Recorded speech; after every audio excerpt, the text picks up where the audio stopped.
வாழ்க வையகம், வாழ்க வையகம், வாழ்க வளமுடன். சிந்தனையை உடல்நலத்தை சீரமைத்து உய்வித்த குருவே வாழ்க. இன்று நாம் சிந்திக்க இருக்கிற தலைப்பு காந்தமும் ஏகாந்தமும் என்ற தலைப்பில் நாம் சிந்திக்க போகிறோம். காந்தம் ஏகாந்தம்னா என்ன? காந்தம் ஏகாந்தம் தத்துவ விளக்கம். காந்தம் ஏகாந்தத்தை பற்றி விஞ்ஞானத்தில் என்ன சொல்லுது? காந்தம் ஏகாந்தமும் மனிதனை மேன்மைப்படுத்த எவ்வாறு உதவுகிறது என்ற தலைப்பில் நம்ம சிந்திக்கலாம். காந்தம் மற்றும் ஏகாந்தம் கேட்பதற்கு ஒரே மாதிரி ஒலித்தாலும் இரண்டுக்கும் இடையே உள்ள அர்த்தம் முற்றிலும் வேறுபட்டது, அதே சமயம் ஆழமானது.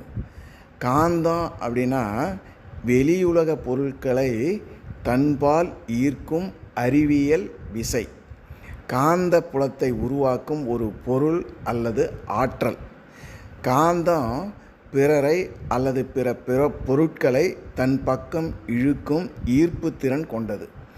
இது ஒரு புறப்பொருள் மற்றும் அறிவியல் சார்ந்த ஆற்றல். பிரபஞ்சத்தில் வான்காந்தமாகவும் உயிரினங்களில் ஜீவகாந்தமாகவும் இருக்குதுன்னு வேதாத்ரி மகரிஷி சொல்கிறாங்க. அவர் சொல்கிறது, ஆன்மீக அறிவியலில் காந்தம் என்பது வெறும் இரும்பு துண்டு அல்ல, அது பிரபஞ்சம் முழுவதையும் இயக்கும் இறை சக்தின்னு சொல்கிறார். பிரபஞ்சத்தின் விண்வெளி முழுவதும் பரவியுள்ள ஆற்றல் வான்காந்தன்னு சொல்கிறார்.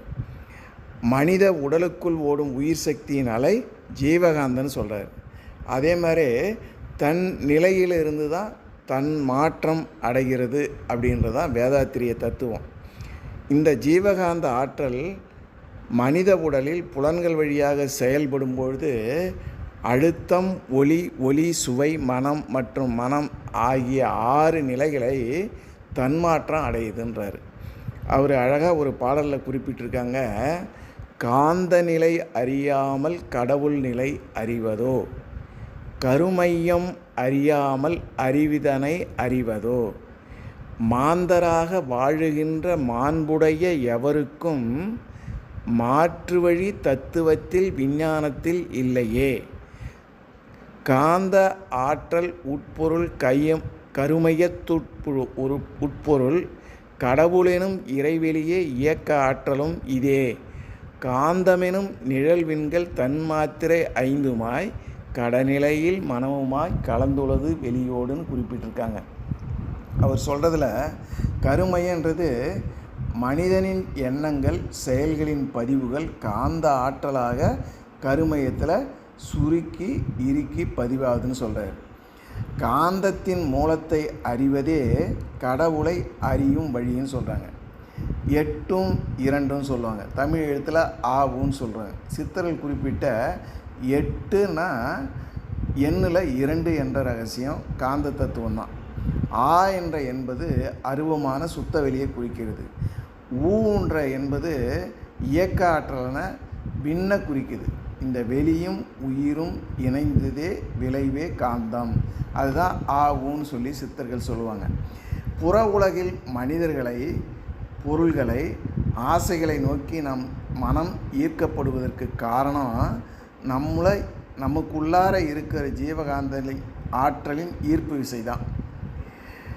இதில் ஏகாந்தம் அப்படின்னா ஒரு மனிதன் தனிமையில் இருக்கும் நிலை அல்லது அமைதியான, தனிமையான, ஆடம்பரமற்ற ஒரு தியான மனநிலை. ஏகம்னா ஒன்று, தனித்திருக்கும் உன்னதமான நிலையை தான் இது சொல்லுது. இது வெளிப்புறத்தை விட்டு தனக்குள்ளே அமைதியை காண்பது.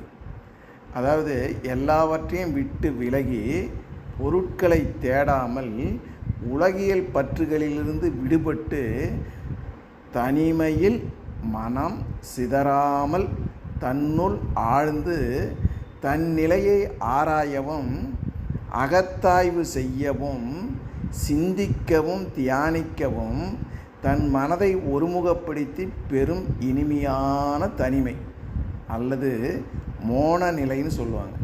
இது ஒரு அகப்பொருள் ஆன்மீகம் மற்றும் மன அமைதியே சார்ந்த நிலை. இதுக்கு தான் மகரிஷி ஒரு கவிதையில் சொல்கிறாங்க, எண்ணத்தை ஒருமுகப்படுத்தி இன்ப நிலையில் மனம் நின்றிடுமே ஏகாந்த நிலையினிலே, கண்ணை மூடி அமர்ந்தால் உள்ளே காண்கின்றேன் என்றும் நிலைத்திருக்கும் பேரொளியும் ஆதியும், மண்ணுலகில் வாழும் இன்ப துன்பங்கள் அத்தனையும் என் மகிழ்ச்சிக்கு தடையாய் நில்லாது, விண்ணின்றி வேறில்லை இந்த மெய்ஞானம், இந்த மெய் உணர்வே என் வாழ்வின் பேரின்பன்னு குறிப்பிடுறாங்க. ஔவையார் தனி பாடலில் சொல்கிறாங்க, இனிது இனிது ஏகாந்தம் இனிது என்ற மனதை ஒருமுகப்படுத்தும் தனிமையின் சிறப்பை அவங்க தனிப்பாடலில் குறிப்பிட்டிருக்காங்க. வேதாத்ரி மகரிஷி அவர்களின் தத்துவப்படி என்னென்னா, ஏகம் ப்ளஸ் அந்தம் என்ற வட சொற்களின் கூட்டுன்னு சொல்கிறார். ஏகம்னா ஒன்று, அந்தம்னா முடிவு. அப்போ ஒன்றிலிருந்து அந்தத்துக்கு போகக்கூடிய, தன் நிலையிலிருந்து அந்தத்துக்கு போகக்கூடியதான் ஏகாந்தம்னு சொல்கிறாங்க. ஒரே முடிவு அல்லது ஒன்றையே நாடி இருக்கும் மனநிலை உலகியல் இரைச்சல்களிலிருந்து விடுபட்டு தனிமையில் தன் மனதை இறைவனுடனோ அல்லது தன் சுயத்துடனோ ஒருமுகப்படுத்தும் உன்னத நிலைக்கு தான் ஏகாந்தன்னு சொல்கிறாங்க மகரிஷி. காந்த சக்தி புறநோக்கி பாயும்போது மனம் ஆசை, கோபம் என பலவாறாக சிதறுது. ஆனால் மனிதன் தியானம் மூலம் மன அலவரிசையை குறைக்கும்போது மனம் அமைதி பெற்று ஏகாந்த நிலையை அடையுது. ஏகாந்தம் என்பது வெற்று தனிமை அல்ல, எல்லையற்ற சுத்தவெளியாகிய இறைநிலையோடு எல்லை கட்டப்பட்ட மனித மனம் கரைந்து ஒன்றாகும் அதீத விழிப்பு நிலை. உலக இன்பங்கள் அனைத்தும் தற்காலிகமானது. ஏகாந்த நிலையில் ஆன்மா தன் மூலத்தோடு இணைவதால் எல்லையற்ற பேரின்ப பேரானந்தத்தை அடைந்து ஆத்ம திருப்தியை அடையுது. வெளிப்புற உலக சிதறல்களிலிருந்து விடுபட்டு தனக்குள் ஒடுங்கிறது. பேச்சும் எண்ணங்களும் அடங்கிய பேரமைதி நிலை. ஐம்புலங்களின் ஆதிக்கத்தை நிறுத்தி ஆன்மாவை தரிசிக்கிறது. தனிமையில் பிரபஞ்ச பேராற்றலுடன் ஆன்மா ஒன்றிணைகிறது. கவலைகள் அற்ற, ஆசைகள் அற்ற சுத்த விழிப்புணர்வு நிலைதான் ஏகாந்தம். ஏகாந்தம் என்பது ஜீவகாந்த ஆற்றலை வீணாக்காமல் தனக்குள் ஒடுக்கும் அமைதி நிலை. ஜீவகாந்த அலைகள் வெளியில் சிதறும்போது மனம் அலைபாயுது. அதுவே ஏகாந்தத்தில் ஒடுங்கும்போது மனிதன் ஞான நிலையை அடையிறான். இந்த காந்தம் ஏகாந்தத்தை பற்றி தத்துவ விளக்கத்தில் என்ன சொல்கிறாங்கன்னா, காந்தம் ஏகாந்தம் இரு சொற்களையும் இணைத்து ஆன்மீக மற்றும் தத்துவ ரீதியாக பார்த்தோம்னா மனித மனதிற்கும் இறைவனுக்கும் இடையே உள்ள ஆழமான தொடர்பு வெளிப்படும். அலைப்பாயும் மனம் சுத்தமற்ற இரும்பு போன்றது. நம் மனம் உலக ஆசையில், கவலையில் மூழ்கி இருக்கும்போது அது காந்த பன்மை இழந்து சிதறி போயுது. இயற்கையில் கோள்களை ஈர்ப்பது ஈர்ப்பு விசை. மனித வாழ்வில் அன்பு, கருணை, உண்மை, ஒழுக்கம் ஆகியவை தான் மனதனை ஈர்க்கும் மனக்காந்தம். அறிவு தெளிவடைந்தால், மனம் அமைதியடைந்தால் ஒருவரின் ஆளுமை பிறரை இயல்பாக ஈர்க்கும். காந்தம் என்பது வெளிப்புற ஈர்ப்பு மட்டுமல்ல, உள்ளத்தின் உயர்ந்த குணங்களால் உருவாகும் ஆன்மீக ஈர்ப்பு. ஈர்ப்பு அல்லது பிரபஞ்ச விரிசையின் குறியீடு தான் காந்தம். மனித மனம் ஒரு காந்தத்தை போன்றது. நாம் எதை பற்றி ஆழமாக சிந்திக்கிறோமோ, எதை விரும்புகிறோமோ அதை நம்மை நோக்கி இழுக்கும் தன்மை கொண்டது தான் மனம். ஆன்மீகத்தில் இறைவன் அல்லது பேரறிவு என்பது ஒரு மகா காந்தம். மனித ஆன்மா என்பது ஒரு சிறிய இரும்பு துண்டு. இரும்பு துண்டில் உள்ள துரு என்னது? ஆணவம், கண்மம், மாயை போன்ற நீங்கும்போது அது காந்தத்தை நோக்கி இயல்பாக ஈர்க்கப்பட்டு அதனுடன் ஒன்றிணையும். வேதாத்திரி மகரிஷியின் வாழ்வியல் நோக்கில் பார்த்தீங்கன்னா, காந்தம் என்பது அன்பு, ஒழுக்கம், அறிவு ஆகியவற்றால் பிறரை இயல்பாக ஈர்க்கும் உயர்ந்த ஆளுமைதான் சொல்கிறாங்க. ஏகம் என்றால் ஒன்று. ஏகாந்தம் என்பது வெறும் வெளிப்புற தனிமை அல்ல, அது மனதின் உள்முகத் தனிமைன்னு சொல்கிறாங்க. உலக இரைச்சல்களிலிருந்து விலகி ஒரு மனிதன் தன்னுள் ஆழ்ந்திருக்கும் நிலைதான் ஏகாந்தம். இந்த நிலையில்தான் அவனது எண்ண ஓட்டங்கள் அடங்கி நான் யார் என்ற ஆன்ம விழிப்புணர்வு ஏற்படுது. புலன்களின் அலைச்சலை குறைத்து மனதை ஒழுங்குபடுத்துவதால் தன்னையே ஆராய்ந்து இறைநிலையை உணர மனதை அமைதிப்படுது. அகந்தையை விட்டு அகத்துக்குள் இருக்கும் பேரறிவை உணர்தல் தான் ஏகாந்தம். ஏகாந்தன்றது உடலின் தனிமை அல்ல, மனதின் ஒருமை, அமைதியின் ஊற்று. அது சித்தர்களும் ஞானிகளும் தேடியது இந்த ஏகாந்த நிலையை தான். மனதை வெளிப்புற பொருள்களிலிருந்து திருப்பி உள்நோக்கி பயணிக்கும் போது கிடைக்கும் பேரானந்தம் தான் ஏகாந்தம். ஏகாந்தத்தின் பங்கு என்னன்னா, ஒரு மனிதன் ஏகாந்த நிலைக்கு செல்லும்போது அவனது மனதில் தேவையற்ற எண்ணங்கள், ஆசைகள் என்ற துருவை நீக்கி அவனை தனிமைப்படுத்துது. அவனது ஆற்றலை குவித்து மனதை தூய்மையாக்குது. தூய்மையான மனம் காந்த ஆற்றலை உருவாக்குது. அந்த காந்த ஆற்றல் அன்பு, அமைதி, கருணை, ஞானம் ஆகியவற்றை பிறரிடம் பரப்புது. முற்றிலும் தூய்மையான ஏகாந்த நிலையில் இருக்கும் ஒரு மனித மனம் பிரபஞ்ச பேரறிவியாகிய மகா காந்தத்தால் மிக வேகமாக ஈர்க்கப்படுகிறது. ஏகாந்தம் என்பது அகத்தாய்வு, தியானம், சுய ஒழுக்கம் மூலம் மனதை இறைநிலைக்கு உயர்த்தும் பயிற்சின்னு மகரிஷி சொல்கிறாங்க.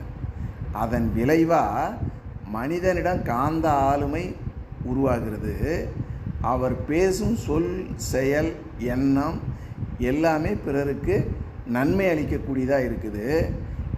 ஏகாந்தம் மனதை இறைவனோடு ஒன்றிணைக்குது.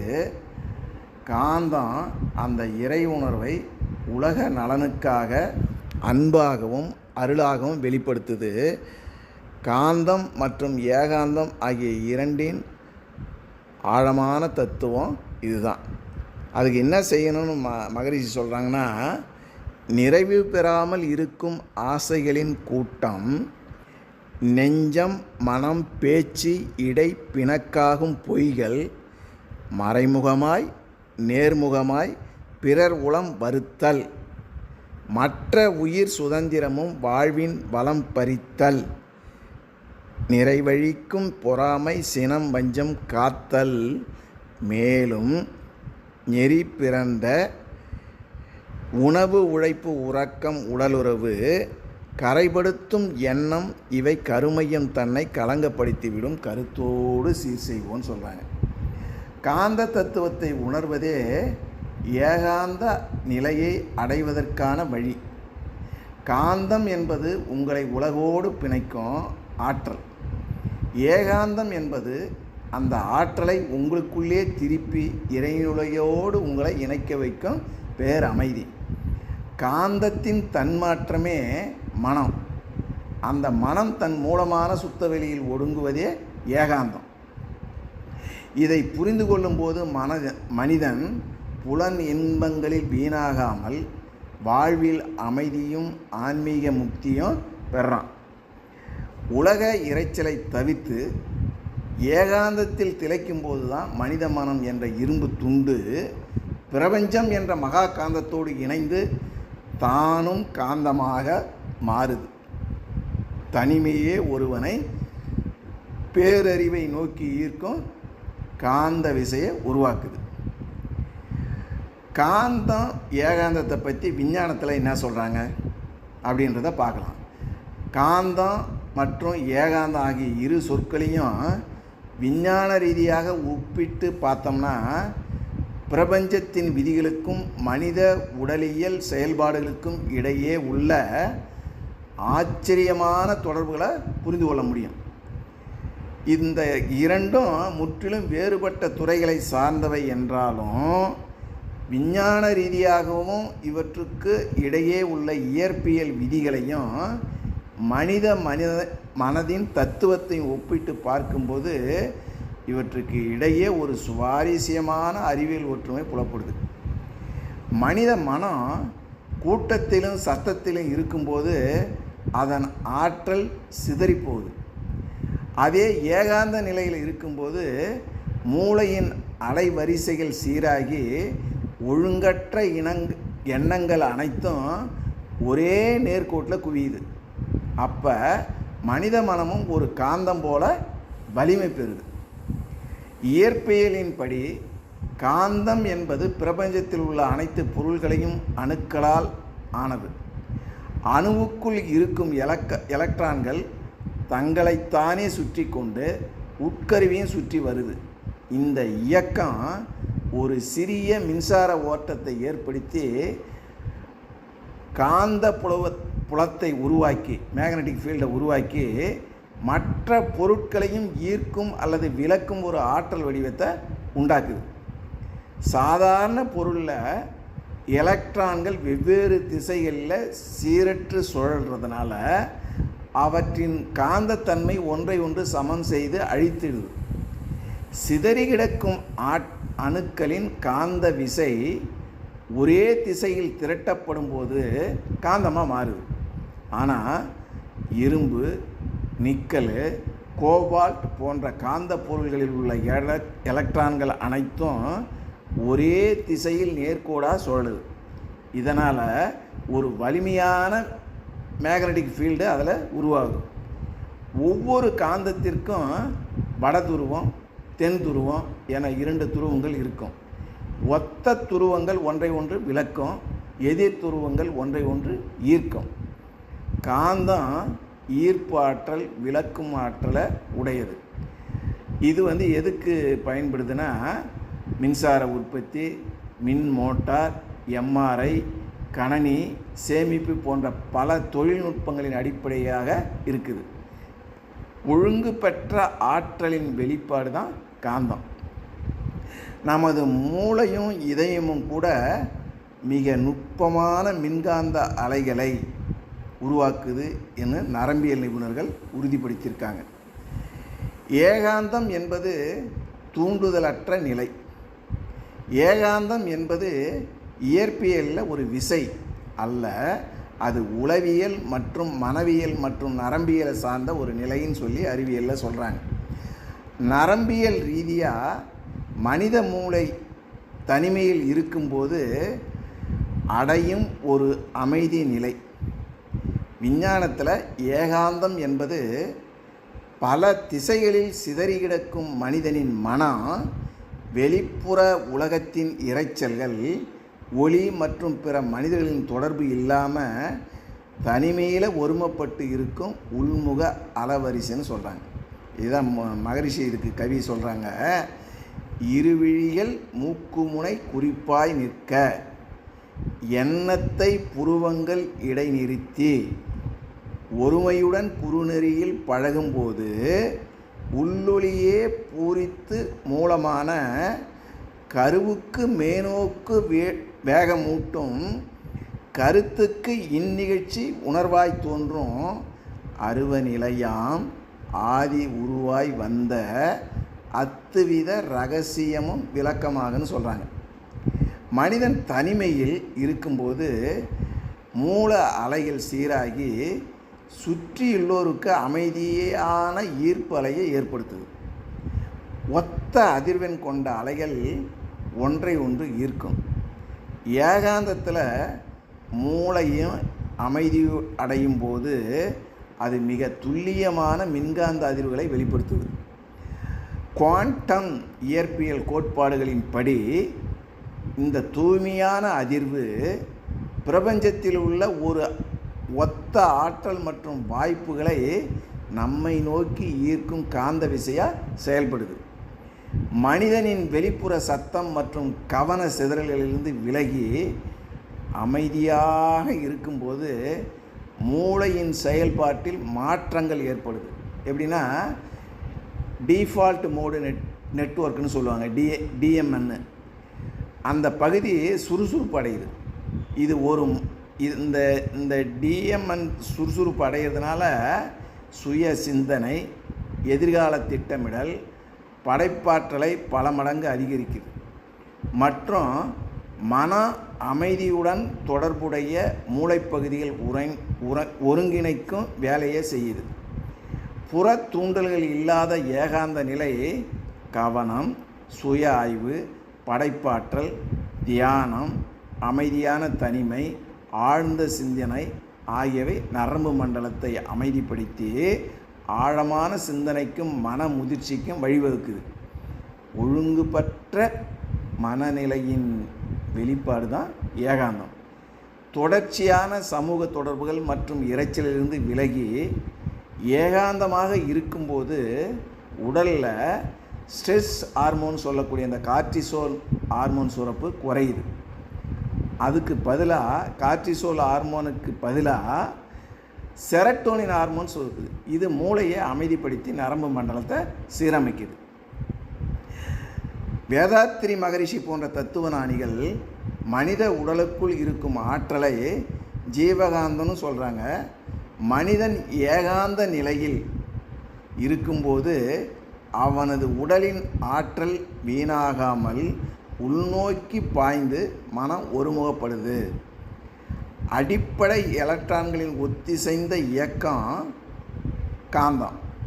இரும்பு போன்ற உலகங்களை தன்பால் ஈர்க்கும் காந்தம் வெளிப்புற பருப்பொருள் சார்ந்த ஆற்றல்.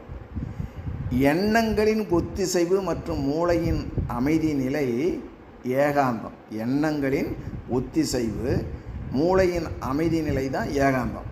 சிதறி கிடக்கும் மன ஆற்றலை தன்பால் ஈர்த்து விழிப்புணர்வு தருது. இது உட்புற நரம்பியல் மற்றும் மனநிலையை சரி செய்யுது. ஒரே திசை இயக்கம் வலிமை தருவது காந்தம். புற பிரிப்பு அக ஆற்றலை தருவது ஏகாந்தம். எலக்ட்ரான்கள் அனைத்தும் ஒருமுகப்பட்டு ஒரே திசையில் இயங்கும்போது பருப்பொருளில் காந்தம் புறக்குது. அதே போல் மனிதனின் எண்ண அலைகள் அனைத்தும் வெளி உலக இரைச்சலில் தவிர்த்து ஒருமுகப்பட்டு உள்நோக்கி திரும்பும்போது நல்வாழ்விற்கான ஏகாந்தம் பிறக்குது. காந்தம் என்பது சிதறிய ஆற்றலை ஒருமுகப்படுத்துவதின் விளைவு.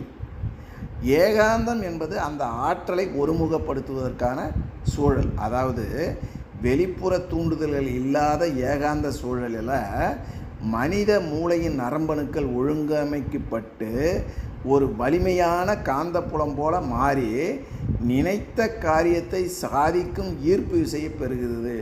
இதுதான் விஞ்ஞான உண்மை. அணுக்கள் அனைத்தும் ஒழுங்கமைக்கப்பட்டு ஒரே திசையில் பயணிக்கிறது காந்தம்.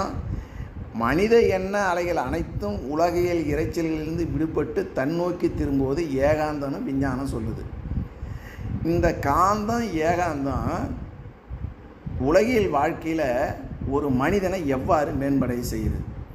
காந்தம் ஏகாந்தம் ஆகிய இரு நிலைகளும் ஒரு மனிதனின் அகத்தையும் புறத்தையும் செப்பனிட்டு அவனை ஆன்மீக ரீதியாகவும் அறிவு ரீதியாகவும் மிக உயர்ந்த நிலைக்கு கொண்டு செல்லுது.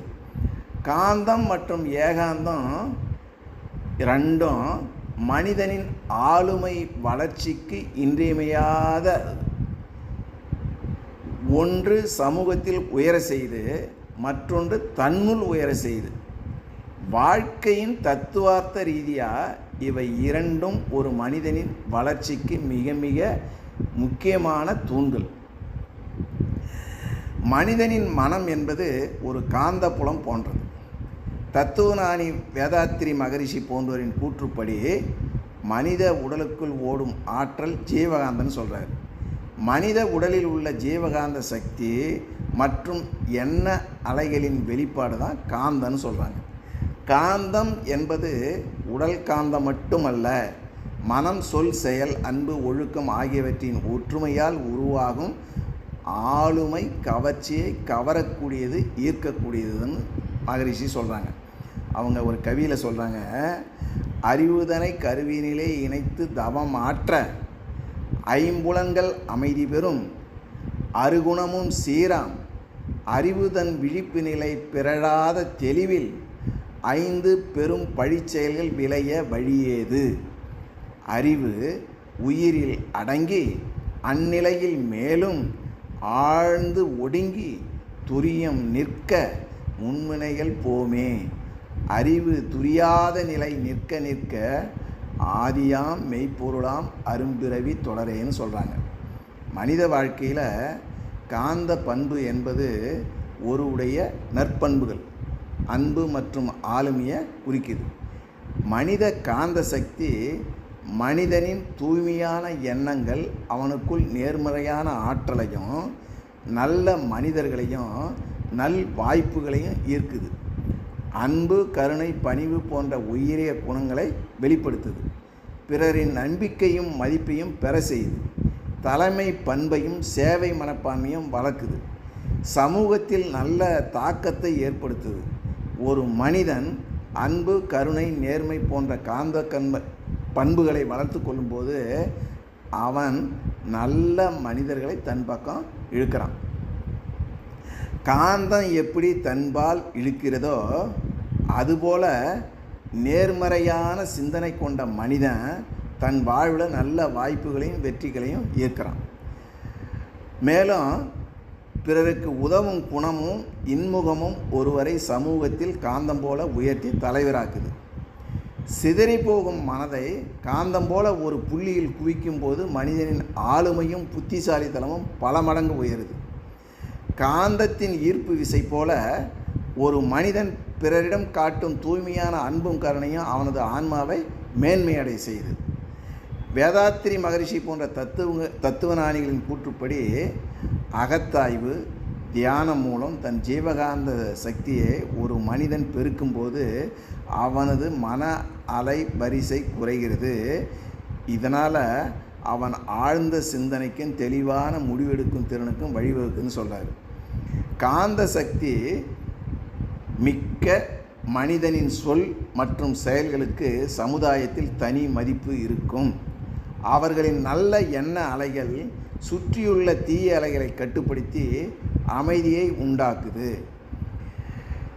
தனிமை, மௌனம், அகநோக்கு பயிற்சி அவனுக்கு தனிமையை இருக்க கற்றுக் கொடுக்குது. புற உலக இறைச்சிலிருந்து விலகி தன்னைத்தானே உணரும் உன்னத நிலையை உணர வைக்குது. இதுதான் அவை சொல்கிறது. இனிது இனிது ஏகாந்தம் இனிதுன்றது உலக நடப்புகளிலிருந்து விலகி தனியே இருக்கும் உன்னத நிலையை தான் அவங்க குறிப்பிடுறாங்க. ஏகாந்தம் என்பது தனிமை அல்ல, தன்னுடன் தானே விழிப்புணர்வுடன் இருக்கும் நிலை. ஏகாந்தம் மனிதனை மேன்மையடை செய்கிறது, சுய பரிசோதனை செய்ய வாய்ப்பு தருது, மன அமைதியையும் சிந்தனையும் தெளிவையும் வளர்க்குது, உணர்ச்சிகளை கட்டுப்படுத்தும் திறனை அதிகரிக்குது, தியானம், இறை உணர்வு, சுய முன்னேற்றம் ஆகியவற்றை ஆழப்படுத்துது, வாழ்க்கையின் உண்மையான நோக்கத்தை உணர செய்யுது.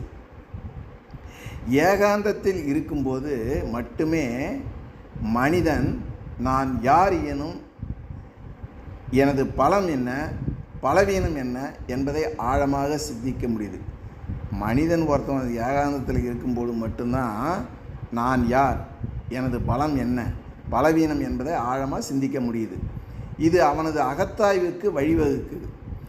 ஏகாந்த நிலையில் வெளி உலக சத்தங்கள் அடங்கும்போது மனிதன் தன் உள்மனதோடு பேசத் தொடங்குகிறான்.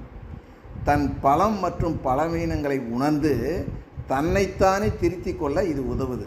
இதுதான் மகரிஷி ஒரு கவியில் சொல்கிறாங்க, இறைநிலையோடு எண்ணத்தை கலக்கவிட்டு ஏற்படும் ஒரு அமைதியிலே விழிப்பாய் நிற்க இறைநிலையே தானாக உணர்வதாகும். நித்தம் உயிர் உடலில் இயங்கும் மட்டும் உறைந்து உறைந்து இந்நிலையில் பழகிக்கொள்ள உலக இன்பங்களிலே அளவு கிட்டும். கரை நீங்கி அறிவு மெய்ப்பொருளாய் நிற்கும்.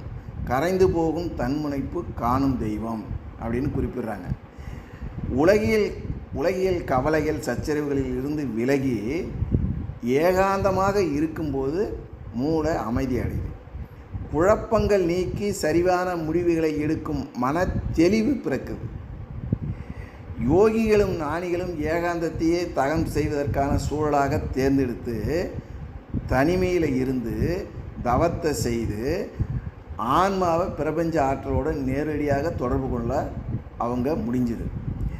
ஓயாத உலகியல் ஓட்டத்திலிருந்து மனம் விடுபட்டு ஏகாந்த அமைதியில் திளைக்கும் போது மூளை முத்துணர்ச்சி பெறுகிறது. மன அழுத்தம் மற்றும் பதற்றம் முற்றிலும் நீங்குது. சித்தர்களும் முனிவர்களும் ஏகாந்தத்தையே தங்களின் தியான நிலைக்கு தேர்ந்தெடுத்ததின் ரகசியமே இதுதான் காரணம். தனிமை இறை உணர்வோடும் பிரபஞ்ச ஆற்றலோடும் மனிதனை நேரடியாக இணைத்து ஆன்மீக மேன்மையை அழைக்கிறது. வரலாற்றில் சாதித்த விஞ்ஞானிகள் கவிஞர்கள் பலரும் ஏகாந்தத்தில் தங்களின் சிறந்த படைப்புகளையும் கண்டுபிடிப்புகளையும் உலகுக்கு கொடுத்துருக்காங்க. தனிமை மனிதனின் படைப்பாற்றலை உச்சத்திற்கு கொண்டு செல்லுது. இது ரெண்டும் ஏகாந்தமும் காந்தமும் இணையும் போது மனிதன் உன்னத மேன்மையை அடையிறான். காந்தமாய் உலகை ஈர்த்து நல்வழிப்படுத்துது. ஒரு மனிதன் ஏகாந்தத்தில் தன் அறிவையும் ஆன்மாவையும் ஒழுக்கத்தையும் வளர்த்து கொள்கிறான். அப்படி செதுக்கப்பட்ட மனிதன் சமுதாயத்திற்குள் வரும்போது ஒரு காந்தமாக மாறி நன்மைகளை உலகுக்கு செய்கிறான். ஒரு மனிதன் ஏகாந்தத்தில் ஆழ்ந்து தியானிக்கும் போது அவனது உடலிலும் மனதிலும் காந்த சக்தி பல மடங்கு பெறுது. ஏகாந்தத்தில் பெற்ற ஆற்றலை கொண்டு அவன் உலகிற்கு வரும்போது ஒரு காந்தமாய் மாறி அனைவரையும் நல்வழிப்படுத்துகிறான். இது இரண்டும் இணையும் போது ஏகாந்தம் மனதனை உள்ளுக்குள் தூய்மைப்படுத்துகிறது. காந்தம் அவனை வெளியில் ஒளிர செய்து ஏகாந்தம் மனிதனை உள்ளிருந்து தூய்மைப்படுத்துகிறது. காந்தம் அந்த தூய்மை உலகுக்கு வெளியப்படுத்துது. ஏகாந்தத்தில் நாணம் பிறக்குது. காந்தத்தில் அந்த நாணம் செயலாக மாறுது. மனிதன் தனி மனித அமைதியை அடைந்து குடும்ப அமைதி, சமூக ஒற்றுமை, இறுதியில் உலக அமைதிக்கு வித்திடுறான். ஏகாந்தம் மனிதனை உள்நோக்கி பார்க்க வைத்து அவனது ஆன்ம ஆற்றலை சேமிக்குது. அந்த ஆற்றல் மனிதனை ஒரு காந்தமாக மாற்றி வாழ்வில் உள்ள அனைத்து உன்னதங்களையும் அவனை நோக்கி ஈர்க்க செய்யுது. ஏகாந்தமும் காந்தமும் மனிதனை விலங்கு குணத்திலிருந்து தெய்வ குணத்திற்கு மேன்மையடை செய்து. ஏகாந்தம் மனிதனை இறைநிலைக்கு உயர்த்துது. காந்தம் மனிதனை மனித குலத்திற்கு பயனுள்ளதாக மாற்றுது. ஞானமும் சேவையும் நிறைந்த முழுமையான மனிதன் உருவாகிறான். இதனால் ஏகாந்தம் மனிதனை உள்நோக்கி வளர்க்குது. காந்தம் அவனது ஆளுமையை வெளிநோக்கி பரவ செய்யுது. இந்த இரண்டும் இணையும் போது தான் ஒரு மனிதன் முழுமையாக மேன்மை அடைகிறான். தன் வாழ்வின் நோக்கமாகிய இறைநிலையை அடைகிறான். வாழ்க வளமுடன்.